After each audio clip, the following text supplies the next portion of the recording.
Disclaimer: not everything we say in the show might be true. If you're questioning something we've said, make sure to check the Bible or a biblical reliable source first. This is partly based on our opinions, and we may not get all our facts right. Thank you.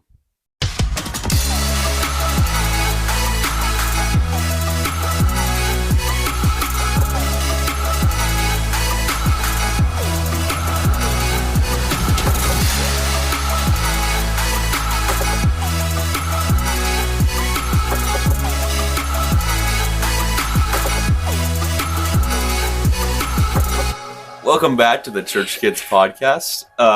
Today we're talking about parables, specifically Jesus parables in the New Testament. I don't know if there are any other parables, but I think Jesus was the only one who told parables. yeah, probably. I mean, I don't know. You never know. I don't know. I don't know the Bible that well. I think that everything else that people say is just like stories that teach lessons. But they're not parables because they're not from Jesus. Yo. Oh, that makes sense. I wonder if that's the definition of parable or if that's... We might be saying Liz, complete nonsense. look up the definition of parable. I'm going to look up if only Jesus said parables. Well, other Yeah, people. should be in the definition. Yeah, other Nobody people else in the did. Bible did it. No, I didn't say nobody else in the Bible did. I'm sure other people that weren't in the Bible told parables. Possibly. Probably. I'm like 99. They told stories with lessons, but 5% sure. is a parable just coming from Jesus? No, Jesus was not the only person who used parables in his teaching. Parables were a common teaching style in Judaism at the time. But in Judaism...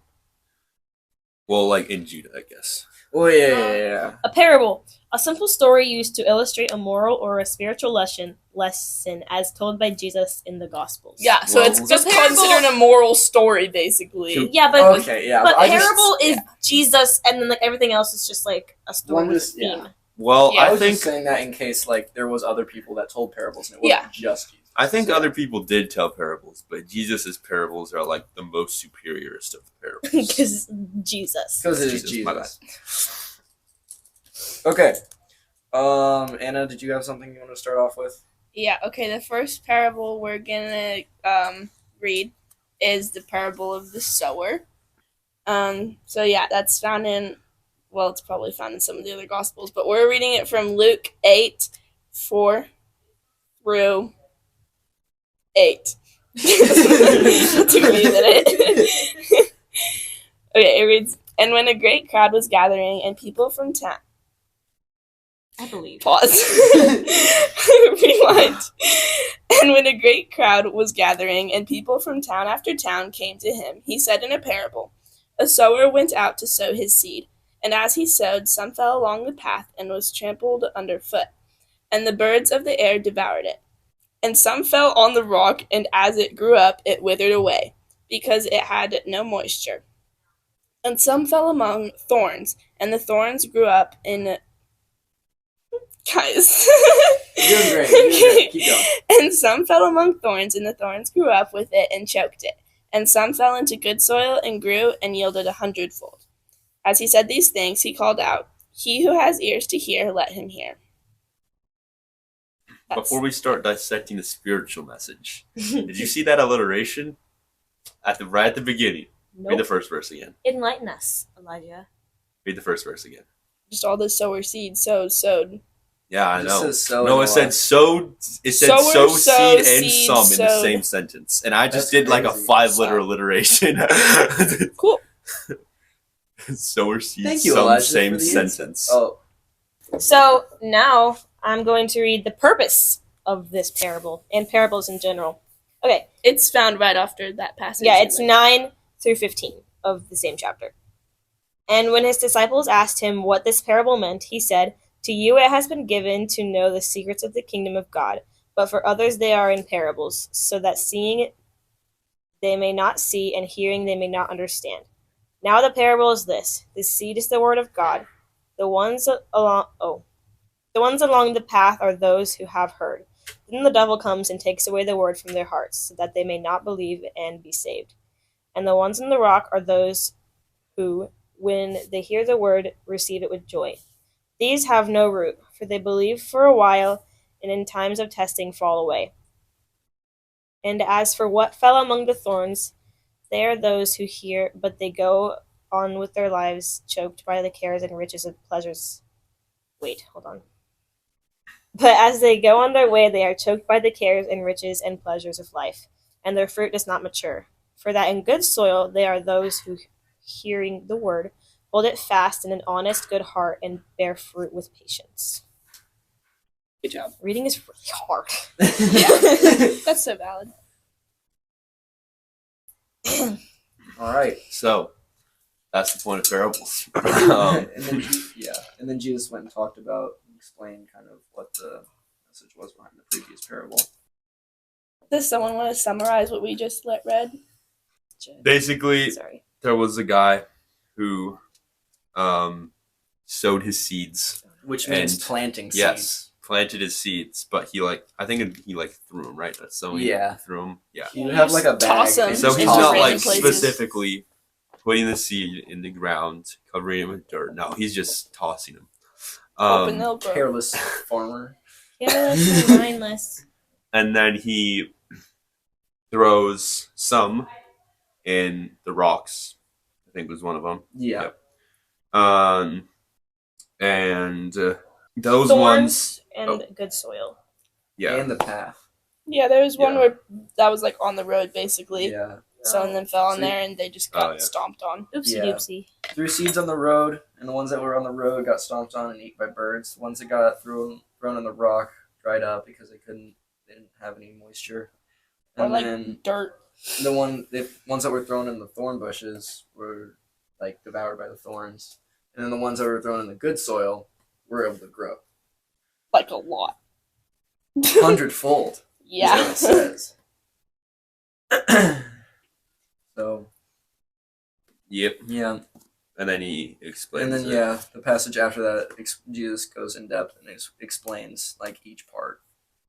So like the ones along the path are the ones who hear the word but then turn away because No, that's the. No, oh, the you're ones in the path are but then like they know the word but they don't accept it really. right. And the thorns are like they're too wrapped up in their earthly desires. Mm-hmm. The rocks? Good soil is Um, hearing the truth and accepting it. oh, the rocks are the ones who hear the word and are like, woohoo, but then their faith is shallow. And Oh, I was wrong. Oh, wait, no, when no. testing and trials and bad stuff happens, they don't stick with it. Adios, amigo. Okay. Ciao. Hasta luego. Hasta mañana. So that's just hasta la vista. So that one's like, I mean, it's relatively simple. Yeah. There's especially- probably a lot of other things about it that we're just not covering. Yeah. It's also probably simpler because Jesus afterwards goes and covers Yeah, it too. that's fair. Yeah. There's not a whole He's lot. like, if you're not already figuring it out, I can help you. He's using a relatively simple one to explain how the rest of his parables are Yeah. supposed to be. But like, notice that he only explains it to his disciples. He doesn't like tell everyone that. really? Well, he probably explains it to his disciples that way they can use stories like that in the future. And like they can also use it to like break it Yeah. down for other people when Well, he I mean, dead. he literally says it- why he's just telling them. It says, and when his disciples asked him what the parable meant, he said to them, "To you has been given to know the secrets of the kingdom of God, but for others they are in parables, so that seeing they may not see, and hearing they may not understand." So, like, Yeah. he's telling, I assume that means he's telling the disciples so that they may know and so that they may repeat the thing. Yeah. So And then that's also, what I like, was saying. parables put it into simpler words for more average people. Yeah. And so, like, people can understand it better with that. Mm-hmm. For non-God Like, people. I understand things better when people put them in a story Mm-hmm. than if they just were telling me. So do you want to talk about the one right after it then? Another kind of, it goes kind of hand in hand with the seed a lot of times. Sure. Luke 8, 16. No one, after lighting a lamp, covers it with a jar or puts it under a bed, but puts it on a stand, so that those who enter may see the lights. For nothing is hidden that will not be made manifest, nor is there anything secret that will not be known and come to light. Take care, then, how you hear. For to the one who has, more will be given, and from the one who has not, even what he thinks that he has will be taken away. When we were reading that, it reminded me of the Sermon on the Mount, Matthew 5, verse 14, through, I don't know, where Jesus says, "You are the light of the world. A city set on a hill cannot be hidden, nor do people light a lamp and put it under a basket, but on a stand, and it gives light to all in the house. In the same way, let your light shine before others, so that they may see your good works and give glory to your Father who is in heaven." I don't know, that just reminded me of that. Yeah. They kind of go hand in hand. He was talking about putting lamps under things. Yep. It's another one of those things that proves that the Bible is reliable. Anyways. Check out Hint our back to our very first one. Check out our other episode. Shameless plug? Question mark? Exclamation mark. Oh. Well, I'm glad we got that cleared up. I don't know. I feel like this one's always kind of confused me a little bit. Whenever we read through it, I got confused a little bit. Well, it's basically like Jesus is the lamp. It's like you let him into your life, and you don't just like let him into your life just to put him out of your life. You let him into your life to keep him in your life, just like you put a lamp on a nightstand instead of putting it under a basket, because there would be no point in accepting Jesus into your life if you were just going to put him out like a lamp. You gotta walk the walk, not just talk the talk. Exactly. Was that pretty good? I think it was. Yeah, but I don't know if that's exactly what this parable is talking about. Well, I think the lamp is like obviously a symbol for something, and I would assume that it's Jesus or like the Holy Spirit. I think there's a lot of ways people can interpret parables. Yeah. That was my interpretation. But is there a lot of ways Jesus meant all those? That's the thing. But probably, I mean, I would imagine. I'm probably right. That's probably. I feel like that's a good way to interpret it. Yeah. Thank you. Yeah. You're welcome. I feel like the verse 17 is what confuses me. It says, "For nothing is hidden that will not be made manifest, nor is anything secret that will not be known and come to light." Well, let's look at it in a different version. It might make more sense in a different version. Possibly. I guess since Jesus was perfect, then anything he said would be perfect. So any interpretation of what he said would be correct, if I'm not mistaken. Wait, well, maybe not. Dude, what? Repeat I'm that? gonna read it. If he's perfect and then he can only speak correct words. That didn't make much sense. I said it better a minute ago. No, it's okay. Okay, I'm gonna read it in NIV, just to get the second translation. "For there is nothing hidden that will not be disclosed, and nothing concealed that will not be known or brought out into the open." It's just the exact same thing with like 3 different words. So it's like, right? don't. But it doesn't have the word We manifest. should read the Hawaiian Pigeon version. Here, I got you. I think I have it on it. speed dial. I do too. Okay. Cause everything that stay hide, bum by God go and show 'em. And everything that's hard for understanding, he gonna make more easy for the people to understand them. That was actually made sense. Anyways, is there any better versions? King James is supposed to be a good version, but also King James has got a lot of big words. Hold on, let me see. So basically, And, the end. Actually, hold on, listen. And Hold on. okay. For nothing is secret that shall not be made. What does manifest mean? That's my question. That's like Come to light, basically. Okay. Neither anything hid that shall not be known and come abroad. Okay, that didn't make any sense. The first sentence did. Did you figure it out, Anna? Okay, yeah, Google it? I just Googled, which I don't like. These sources may not be like super duper reliable, but I feel like they fit it. So, it's just saying that the parable was given to like it's encouraging Jesus' followers to stand out and be an example and not hide away. So he's basically saying when someone lights a lamp, they don't they do so in order that others can see the light. So like, yeah, that. Yeah. All All right, It looks so like us. we're gonna let's do another one. I'm gonna go ahead and read the parable of the lost son, and then we can look through that one. Rabble. And he said, "There was a man who had 2 sons, and the younger of them said to his father, 'Father, give me the share of property that is coming to me.' And he divided his property between them.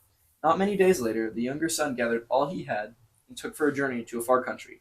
There he squandered his property in reckless living, and when he had spent everything, a severe famine arose in that country, and he began to be in need.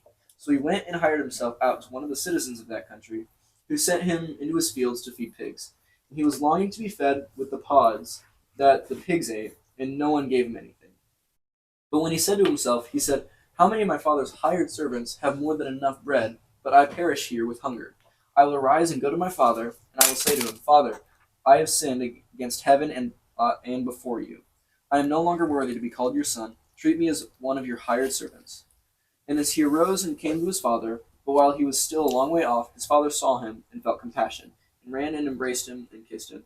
And his son said to him, "Father, I have sinned against heaven and before you. I am no longer worthy to be called your son."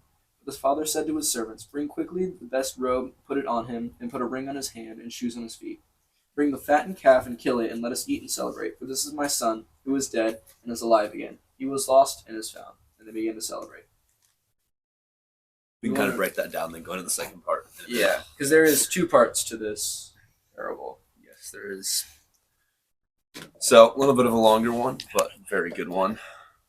In case you're wondering what version we're reading out of, by the way, it is ESV. So, yep. But, yeah, anyone want to break that down? So, the parable of the lost son is basically, we are the lost son in this situation. Because we were God's son or daughter, and we ran away from him, and we did all like the earthly pleasures thing, and then the guy in this story was like, "Oh my gosh, I don't need earthly pleasures, I just need my father." And so he went back to his father, and he was like, "I'm so sorry," and the father was like, "You're good, let's throw you a party." And that's what's gonna happen. Because he was happy that his child had returned. Yeah. Exactly, it was like a celebration, like, "Yay, you came back, woohoo!" Which is not like a good representation of what would happen in the real world if you went back. But Well, like, sometimes. Well, yeah. But, like, I mean, imagine being a parent. you'll like life will just get better. Like from personal experience, like running away from God and then like doing all like the earthly pleasures thing and then coming back to him, and then like life is just so much more like simple and less drama-y. And the prodigal son, whenever he was with the pigs, was like, I don't think my dad will want me back. Like, he was questioning all that. And then whenever he returned, he was like, okay, I'm just going to be a servant. I'm just going to ask him to be a servant. Yeah. But then his dad was like literally waiting for him and watching for him. And because he loved him so much. And so I just love that representation that like Jesus or God is just like waiting for us. Whenever we turn away from him, he's just like, it's not like he's given up on us. They're just like, so are you ready to come back yet? Yeah. Another cool part is that I like the representation and the like how God, like the father valued his son coming back more. Like he let his son make the mistake of taking his property and leaving, like taking his inheritance and leaving. Well, it's not like he let him make, like he knew it was a mistake and he's still, I know, just the way you said that made it sound like God's like, yeah, you can do whatever you want, like, you know. I mean, yeah, but like we have our own choice. Yeah, but the consequences. But it's not like he wanted him to do that. Yes, there's consequences it's not like he, like, for those actions, but, which is shown when he has to eat pig food. Yes, yes. But and then he also valued him, like coming back. Like did not hold anything against him for making the mistake. He just valued that he came back. Mm-hmm. And his brother was jealous. We haven't gotten that part yet. We haven't read there yet. We're getting there. Spoiler alert. Foreshadowing. But it also just kind of shows that worldly things just leading to deeper misery. Like he went out with like all this money, all his inheritance, and he ended up eating with the pigs. Like it just always comes back around and gets worse if you're worldly things instead of God. So yeah, but who wants to read the second part of the story? Say Mac finishes it because he has it on his phone. Okay, I can read. So this is the second part of the parable of the lost son. Luke 15:25. Now his older son was in the field, and as he came and drew near to the house, he heard music and dancing. And he called one of the servants and asked what these things meant. And he said to him, Your brother has come, and your father has killed the fattened calf, because he has received him back safe and sound. But he was angry and refused to go in. His father came out and entreated him. But he answered his father, Look, these many years I have served you, and I never disobeyed your command. Yet you give me a young goat that I might celebrate with my friends. But when this son of yours came, who has devoured your property with prostitutes, you killed the fattened calf for him. And he said to him, Son, you are always with me, and all that is mine is yours. It was fitting to celebrate and be glad, for this is your brother, who is dead and is alive. He was lost and is found. Someone's jelly. Jelly. So who wants to break this part down? I broke the last one down. Elijah does. I'll break it down. Oh. So basically, the older son was responsible with his inheritance.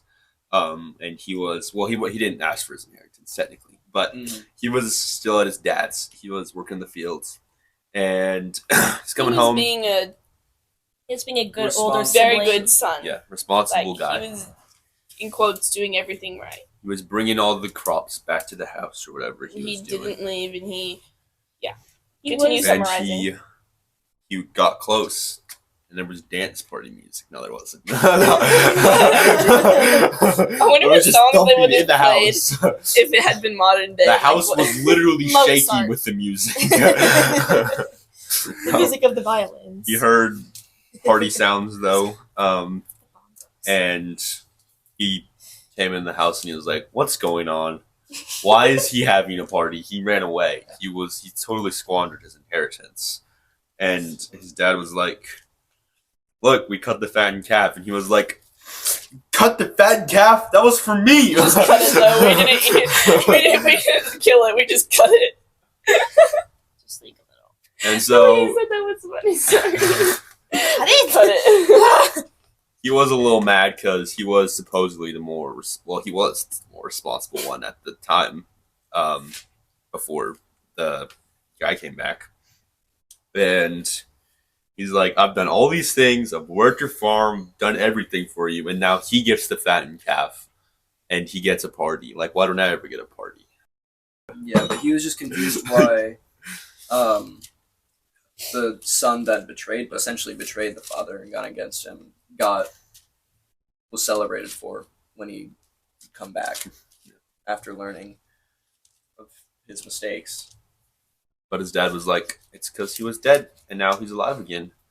And we should celebrate we that. should celebrate that." Okay, Go. tell me if I'm wrong, but is like the older brother kind of a representation of people who try to like go to get to heaven through their works, Probably yes. like works-based Yeah. people? That sounds right. Yeah. I don't know. That's just like went through my mind. But I don't know if that was. not factual. It's also probably just a good show that we should be excited, really excited for the people who do come to Christ, even though they have sinned.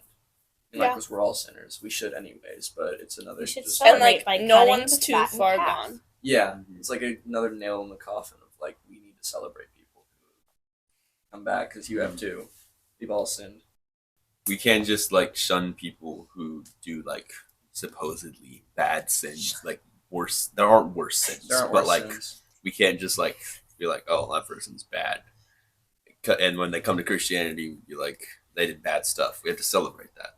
So, yeah. Okay, I think we're going to go ahead and end it here. There's a lot of parables that we haven't covered quite yet, but we might be able to get to them at some point in time. Who knows? Part Maybe a 2? sequel. Part 2 Maybe. maybe. Part 2 maybe. So we'll probably get there.